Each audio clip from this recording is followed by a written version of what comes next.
Alright guys, old blue Accord back in the rest stop at Berea, exit 77. This time I'm on the flip, headed southbound. Gonna kind of eat light today. That Polish sausage I had the other day was really good, but pimento cheese sandwich, can't go wrong with that. Rye bread. Go ahead and fold that up. Probably eat that on the fly.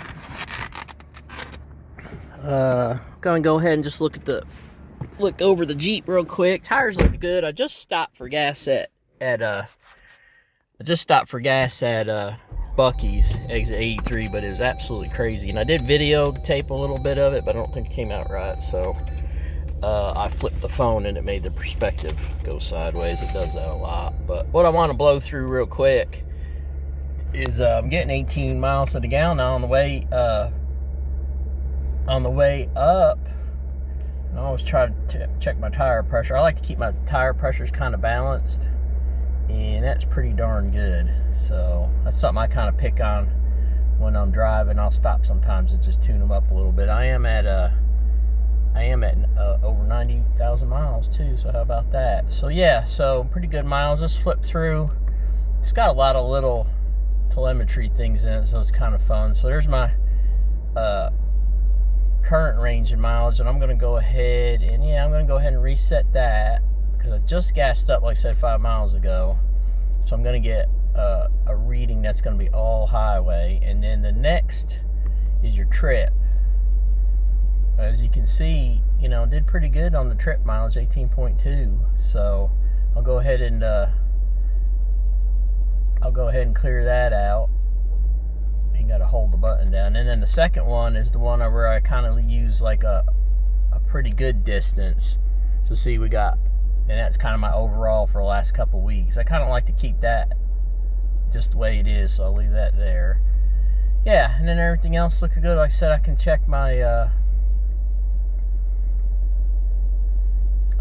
tire pressures on the fly, and it's got a lot of good telemetry in there just to play with, especially when you're bored just driving. Sometimes you can check your trans temp, regular oil pressure.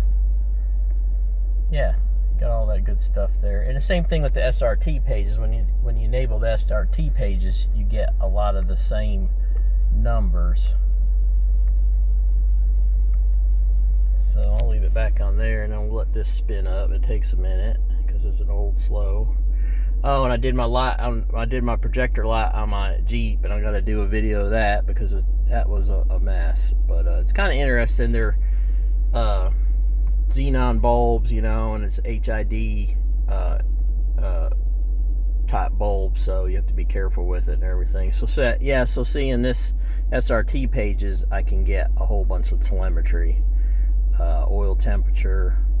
And then, of course, the most important one for me is the coolant temperature, and that's the one that you can't get on the front gauge. I never understood that.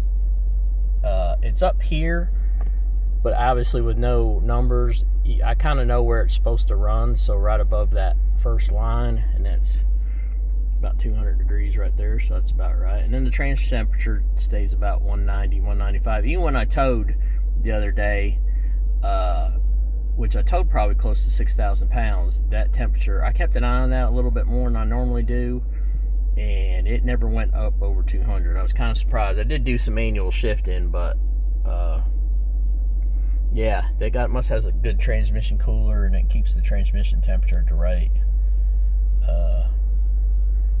temperature for operation. So yeah, and I usually keep the coolant. It's usually 201, then 204 if you pull a hill or something like that. You kind of know as you watch here. So yeah, so the only fly in the ointment is there's a CD player.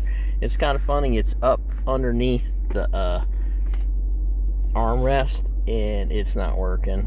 I don't know what's happened to it. It sucks too, because you could play Blu-rays, I think, in the back through it, and it's giving me some weird errors. It'll play for a little while and then quit. I don't have a whole lot of CDs, but it's kind of fun sometimes just listen to regular music or whatever. But strike out on that. And yeah, otherwise the Jeep's comfortable. It's got a lot of good, I got Sirius radio obviously, but it's got a lot of good seat controls. You can do heated and ventilated. So all morning I've been running heated, and then now I'm probably going to go to ventilated. And that stuff will come on automatically depending on temperature too, so that helps. And that's your set temperature. Yeah, and you got set climate control, which that actually works. It's funny, that actually works really, really good ever since I put the radiator in. I have no idea. This for a while, this temperature control and setting it to like 72, 73 was not working for some reason. It would be okay, but you didn't get hardly any air blowing. Like now I've got a decent amount of air blowing at me. It was like it was needed a reboot or something. Now, I don't know what happened because some of those high pressure lines, I really pried on them to get the radiator out, and I thought I had messed up the air conditioner, but I didn't. And ever since then, it's been working great. I don't have to use because a lot of times I was going over here to Max Air just to cool the car down, because it wouldn't do anything if I was set at 70. Now that's maximum air. You can probably hear it blowing. That's a lot. That's a lot of blow, and it's a lot of cold too. So, but I don't. Like I said, lately I've just been on the auto setting.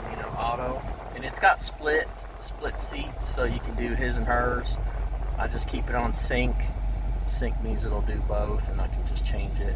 It moves kind of slow. It's an older Uconnect, but it's really perfect for long trips and stuff like that. And the Jeep overall ride's good. I keep the tires up 36 or 37 hot. That seems to be really good on this type of vehicle with those type of, with my Continental tires. So yeah, pretty happy with this on distance trips. You can't really go too wrong. There's more comfortable cars out there, I'm sure, but yeah. So I guess I'm gonna go ahead and eat my sandwich. Oh, I said something about the towing yesterday. Well, I thought 6,000 was the limit of the Jeep, but I looked again and I was doing some research on the headlight, and it is saying, it is kind of crazy, but it's saying it's 100 pounds, which I find that hard to believe, because the weight I was, the back end was really down, and it was with a U-Haul trailer. So a U-Haul car trailer should be a pretty good trailer, and I thought it was a good trailer. But as far as the balance and the tongue, the tongue balance and stuff, you really can only put the car on with the engine going to the front. And again, it was the Honda, so the Honda weighs like 2,800 pounds. That's not a very heavy car. I can't see. I guess you could back it in and then put more weight on the back front, the back axles, and less on the tongue. But I didn't feel like the tongue was overloaded. But the back end of this, it was squatted quite a bit, so I can't see the 7,200. That's got to be maximum. And like I said, I only really towed 250 miles, but by the time I got back on the flip and stuff, I noticed that the tires were vibrating pretty bad. And then when I should have really looked when I got home, but it was late. But the next couple days I looked, and there was a wear spot in the inside. It was down to the cord, so. And it had lost some air, so I don't know if it was losing air through the plies or what, but it's possible. So yeah, so I'm a little surprised on that. I'm going to say it's a 6,000 weight on the SRT, and just goes on the safe side.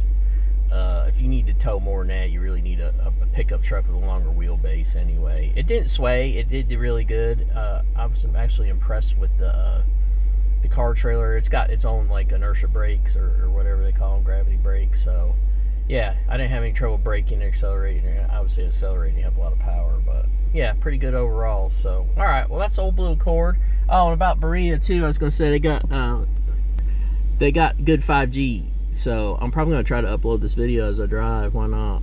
But yep, thanks for looking. Old Blue Accord. Like and subscribe, I'd appreciate it, and I'll have more content. Bye.